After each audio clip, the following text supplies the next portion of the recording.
거인의 포트폴리오 파트 1. 자기 자신을 믿지 말고 검증된 시스템을 믿어라.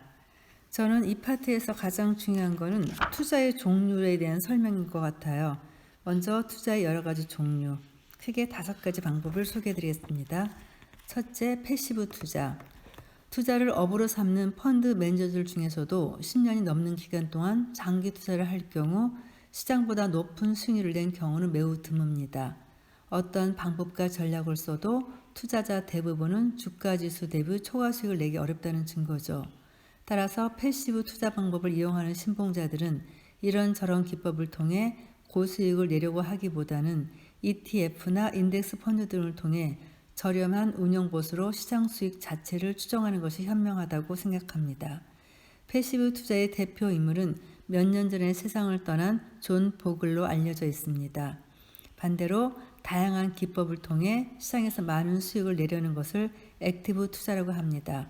액티브 투자자들은 노력과 연구, 경험을 통해 초과 수익을 낼 수 있다고 강력히 주장하죠. 이 책에서 저는 개별 종목에 투자하지 않고 글로벌 ETF에만 투자할 예정이므로 패시브 투자를 활용합니다. 다만 그 ETF를 조합하는 과정, 정적 자산 배분, 그리고 ETF를 파고 사는 타이밍, 동적 자산 배분을 통해 초과 수익을 달성하고 손실을 크게 줄일 수 있다고 믿습니다. 두 번째, 가치 투자. 투자의 대가 워런 버핏이 활용하는 방법으로 대중에게 가장 널리 알려진 투자 방법입니다. 가치 투자자들은 주식을 사는 것은 곧 그 회사를 사는 것이라고 생각합니다. 가치 투자의 신봉자들은 주가는 결국 기업의 내재 가치를 반영하지만 일시적으로 특정 주식이 저평가되거나 고평가되는 경우가 있다고 여깁니다. 그들은 이때 저평가된 주식을 사서 그 주식이 적정 가격이나 고평가된 가격으로 상승하면 팝니다. 저는 가치 투자가 매우 유력한 투자 철학이라고 생각하나 이 책에서는 저평가된 개별 종목을 매수하는 가치 투자 기법은 다루지 않으며 글로벌 ETF로 매매하는 투자 전략만 설명합니다. 세 번째, 기술적 투자. 주식 관련 유튜브나 기사를 보면 차트 패턴이나 추세 등의 용어가 등장합니다. 이것들이 기술적 투자의 용어에 속합니다. 기술적 투자 신봉자들은 인간의 심리는 일정한 패턴을 따르고 그 패턴이 자산의 차트와 가격, 거래량에 반영된다고 믿습니다. 그들은 이 패턴의 과거 데이터를 분석하여 초과 수익을 낼 수 있다고 믿습니다. 인간 심리의 패턴은 시간이 아무리 흘러도 크게 변하지 않기 때문입니다.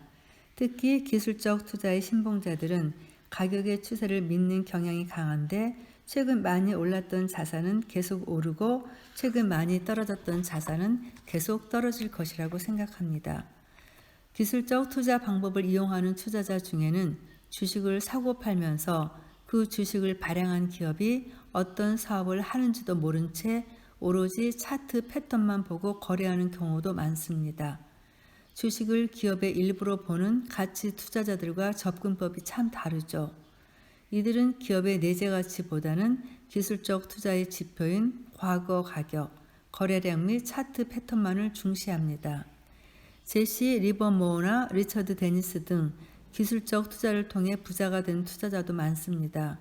수백 달러를 1억 달러 이상으로 불린 초고수 트레이더인 마티 슈바르츠는 9년 동안이나 가치 투자를 했지만 한 푼도 벌지 못했고 모든 자산을 기술적 투자로 축적했다고 합니다. 저는 이 기법이 타당성이 높다고 보고 이 책에서는 특히 최근에 오르는 자산이 계속 오르는 모멘텀 효과를 적극 활용합니다. 네 번째, 매크로 투자. 각종 지표를 통해 경제 동향을 분석해서 어떤 자산이 오르고 내릴지 예측해 투자처를 선정하는 방식입니다. 매크로 투자 신봉자들은 투자 자산의 수익과 경제가 밀접하게 관련이 있다고 생각해 경제 성장률, 금리, 환율, 실업률 등의 경제 지표를 통해 주식과 채권, 금 등 투자 자산의 가격 변동을 예측합니다. 대표적인 인물은 한국에도 잘 알려진 조지 소로스와 레이 달리오입니다. 매크로 투자자는 경제의 큰 흐름을 보기 때문에 개별 기업의 재무 지표에 대해서는 관심을 기울이지 않습니다. 다만 가격 추세 등의 기술적 투자 지표를 살펴보는 경우는 있습니다. 이 책에서 매크로 투자 데이터는 특정 전략에서만 가끔 사용합니다. 5번째, 정보 투자. 개미 투자자들 중에는 뉴스를 통해 기업의 분기 수익이나 정부 발표에 대한 정보를 빠르게 얻어 이후 어떤 주식이 오르고 내릴지 예측하려는 사람이 많습니다. 정보 투자자들은 전문가들의 의견을 들으며 시황이라 불리는 각종 주식 정보를 매일 체크합니다. 이들은 본인이 기존 정보를 더 잘 해석할 수 있다고 믿습니다. 또한 시장의 모든 정보를 즉각 가격에 반영할 수 없으므로 정보 발표 후에 자산이 계속 움직이는 틈을 노리기도 합니다. 이 책에서는 정보 투자 관련 투자 전략은 다루지 않습니다. 이 5가지 투자 방법 중 어떠한 방법을 활용해도 투자에 성공할 수는 있습니다. 하지만 이 책에서는 퀀트 투자를 활용해 돈을 버는 방법을 설명할 것입니다. 그러면 퀀트 투자란 무엇일까요? 퀀트 투자는 규칙 기반 투자입니다. 매수와 매도, 보유에 대한 규칙이 있는데 이 규칙들은 오로지 수치를 기반으로 합니다. 이때 수치는 자산의 가격이나 기업의 재무 데이터 등 계량화가 가능한 것들을 의미합니다. 퀀트 투자에 대한 설명을 하기에 앞서 5가지 투자 전략을 알아보았는데요. 다양한 투자법을 알아본 이유는 이 전략들을 퀀트 투자에 활용할 수 있기 때문입니다. 앞서 설명한 5가지 전략에는 각각의 포인트가 있습니다. 그리고 이 포인트를 수치적으로 계량화해 퀀트 투자 규칙을 만들 수 있습니다. 예를 들어 상승 추세인 자산을 사라라는 말은 내가 선택한 12개 ETF 중 최근 1년간 가격이 가장 많이 오른 3개 종목을 사서 6개월 보유하고 팔아라. 그리고 6개월 후 다시 위의 규칙을 반복하라라는 전략으로 표현할 수 있습니다. 이를 통해 구체적이고 계량화 가능한 규칙을 따르게 됩니다.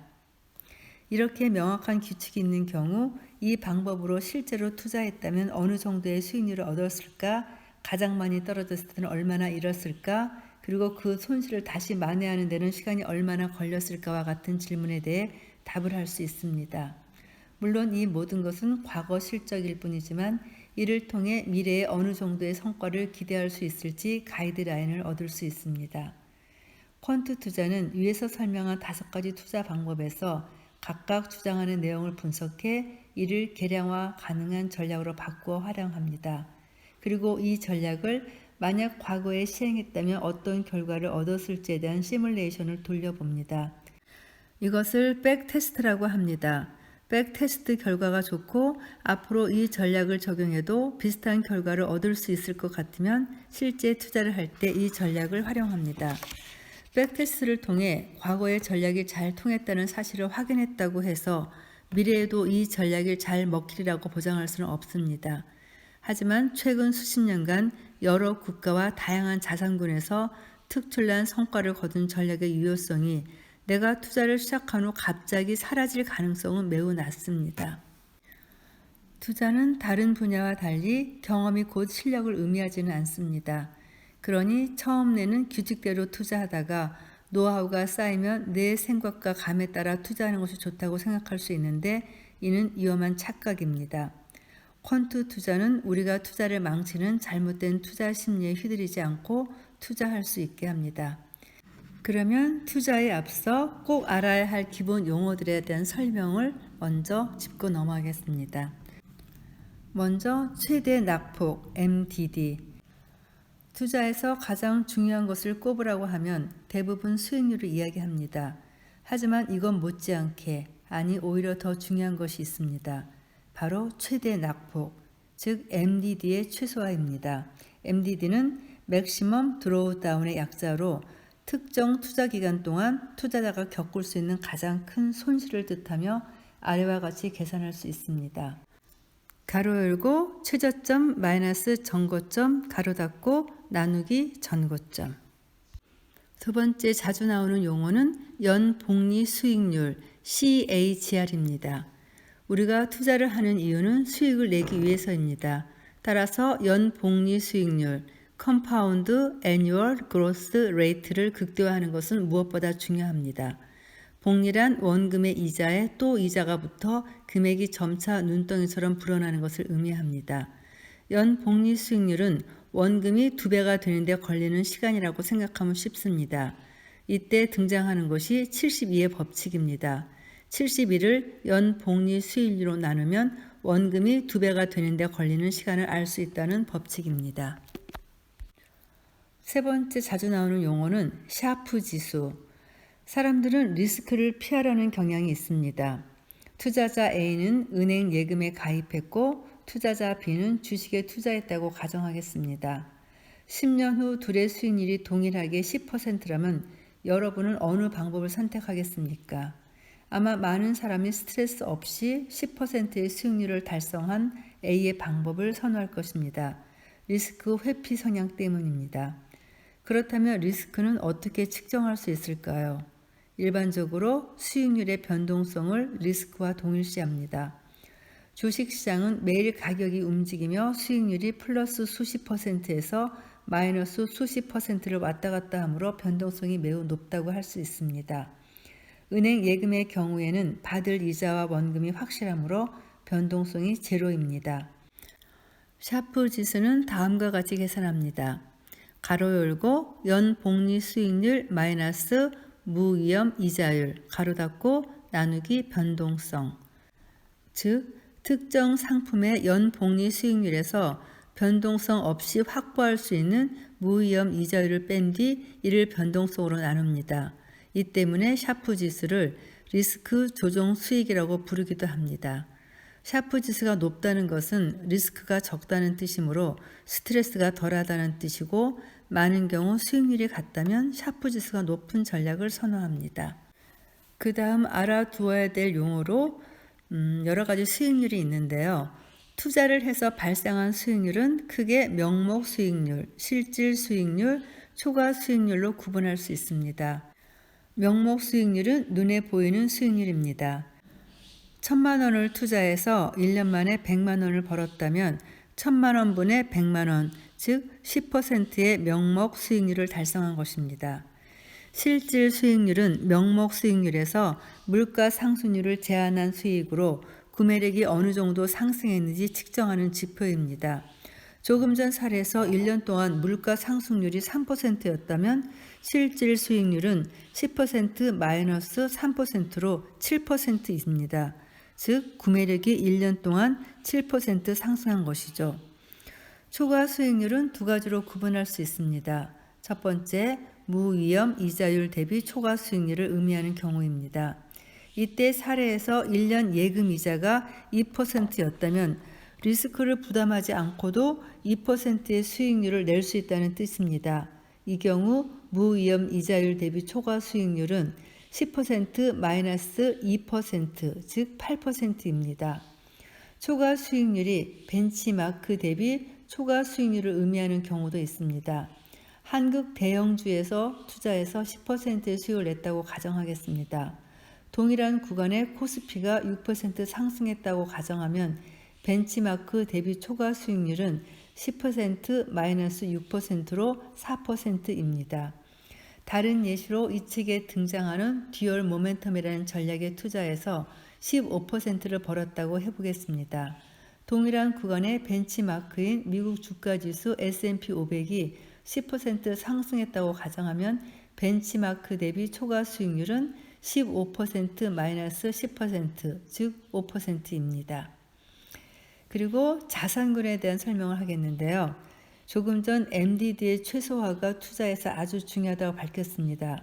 그런데 주식에만 투자하면 큰 폭의 MDD를 피할 수 없습니다.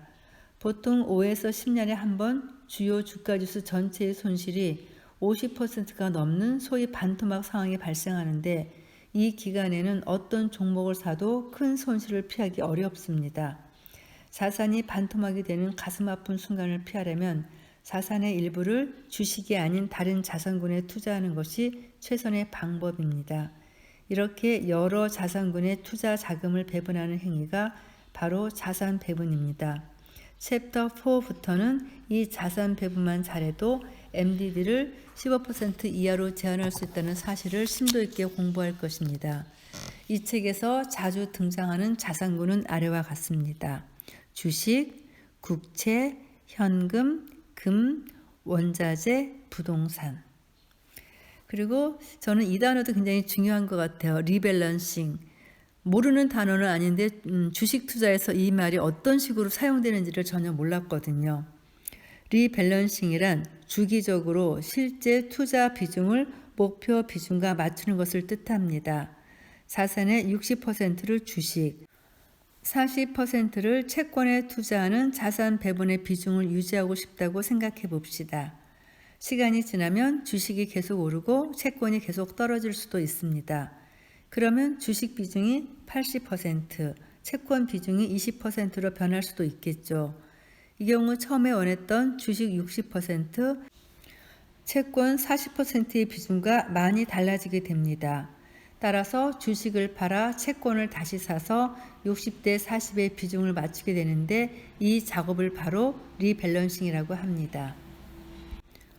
리밸런싱의 장점은 실제 투자 비중이 다시 목표 비중과 일치하게 된다는 점이며 단점은 이 작업에서 수수료 등 거래 비용이 발생한다는 점입니다.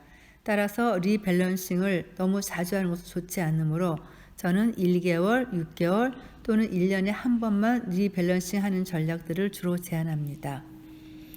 그리고 ETF. 요즘 정말 ETF에 대한 말이 많이 나오고 있는데요. ETF, Exchange Traded Funds. 이 책에서 소개하는 모든 자산 배분 및 마켓 타이밍 전략을 개별 종목이 아니라 ETF를 사용합니다. ETF는 코스피 200, S&P 500 등 특정 지수의 수익률을 복제할 수 있도록 설계된 주가 지수 연동형 상품입니다. 이렇게 단순하게 지수를 모방하는 상품인지라 지수 설계 후에는 인간의 주관이 개입할 여지가 없어서 대부분 ETF의 운용 보수는 매우 저렴한 수준이라는 큰 장점이 있습니다. 또한 ETF는 인덱스 펀드와 달리 거래소에 상장되어 주식처럼 자유롭게 사고 팔 수 있습니다.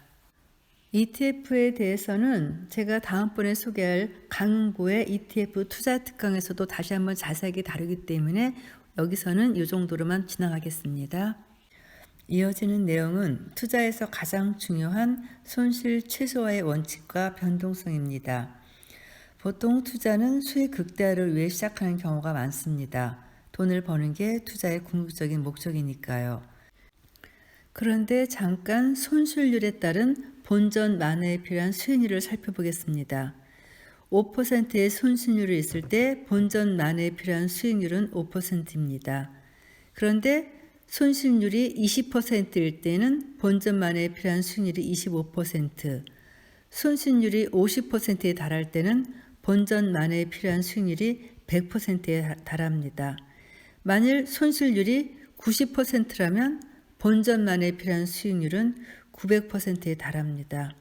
이쯤 되면 본전 만회는 사실상 거의 불가능하다고 보아야 합니다.